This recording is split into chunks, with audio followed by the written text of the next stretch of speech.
মানুষেরা কি মনে করে তাদেরকে ছেড়ে দেওয়া হবে, শুধু বলবে ইমানদার?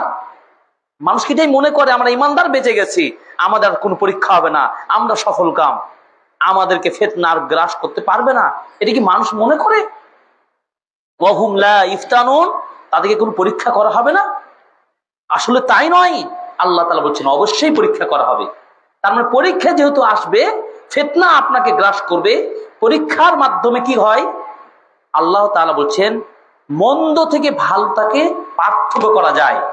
যেমন ধরেন আমরা ছাত্র যারা পড়াশোনা করি বিশ্ববিদ্যালয়ে, মাদ্রাসায়, শিক্ষকগণ, প্রতিষ্ঠান কর্তৃপক্ষ কি করেন? পরীক্ষা করেন। এই জন্য পরীক্ষা করেন যে ভালো ছাত্র মন্দ ছাত্রের মধ্যে পার্থক্য করা যায়।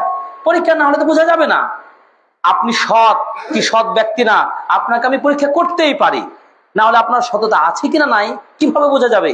তার মানে পরীক্ষা মানে হক ও বাতিলটাকে চেনা যাবে। বাতিলকে কিভাবে আপনি লড়াই করবেন, হকের উপর কিভাবে আপনি অবিচল থাকবেন, সুদৃঢ় থাকবেন, কিভাবে আপনি নিজেকে ঐক্যের সাথে তাওহীদের উপর টিকে রাখবেন, এটি একমাত্র আল্লাহ তাআলা পরীক্ষার মাধ্যমে কিন্তু এটা করে থাকেন। সেটাই আল্লাহ তাআলা বলছেন ওয়ালাকাদ ফাতান্নাল্লাযীনা মিন ক্বাবলিহিম, আর অবশ্যই আপনার পূর্বে যারা এসেছেন নবী রাসূল তাদেরকেও আমি পরীক্ষা করেছি। তার মানে শুধু নবী মুহাম্মদ বা আমরা পরবর্তী যুগের আমরাই যে শুধু পরীক্ষায় পড়ছি, বিপদে পড়ছি, এমনটি নয়। পূর্বে নবী রাসূল সকলকে আল্লাহ পরীক্ষা করেছেন, পরীক্ষা হবেই।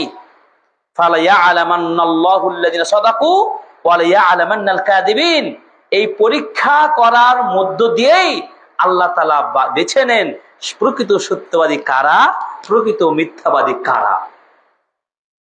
আপনার কাছে এই যে ফিতনা আসবে, আপনার সামনে শিরক এবং তাওহীদ দুটাই দাওয়াত আসবে, আপনি কোনটা গ্রহণ করবেন? শিরকের লিপিবদ্ধ হয়ে শিরকের জড়িয়ে গিয়ে আপনি ঈমান হারাবেন, নাকি আপনি জীবন বাজি রেখে আপনি তাওহীদের উপর টিকে থাকবেন?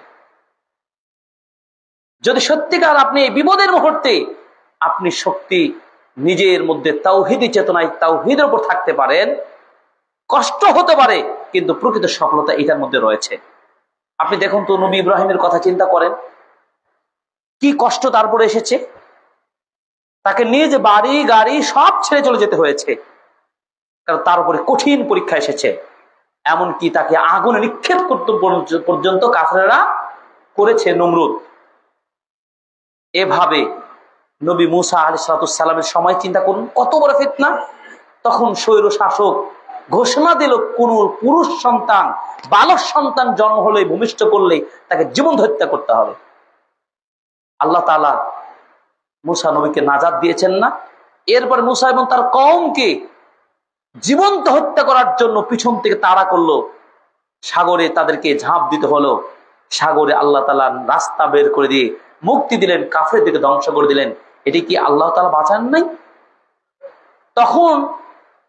তখন কিন্তু মুসা নবীর সাথে তার সঙ্গীরা বলেছিলেন আমরা তো ফিতনার মধ্যে পড়েই যাব, আমাদেরকে কাফের শক্তি গ্রাস করে ফেলবে। তখন মুসা নবী কি বলেছিলেন জানেন? ভয় পেও না, নিশ্চয় আল্লাহ আমাদের সাথে আছেন, আমাদের মুক্তির পথ দেখাবে। তার মানে যতই ফিতনা আসুক না কেন, আপনাকে সবচেয়ে বেশি যেটা থাকতে হবে কার উপর? তাওয়াক্কুল থাকতে হবে। আজকের খুতবায় আমরা সে কথাই বলবো যে এই যে ফিতনা, বিভিন্ন ধরনের ফিতনা আসছে, এই ফিতনার সময় আপনি কিভাবে নিজেকে টিকিয়ে রাখবেন,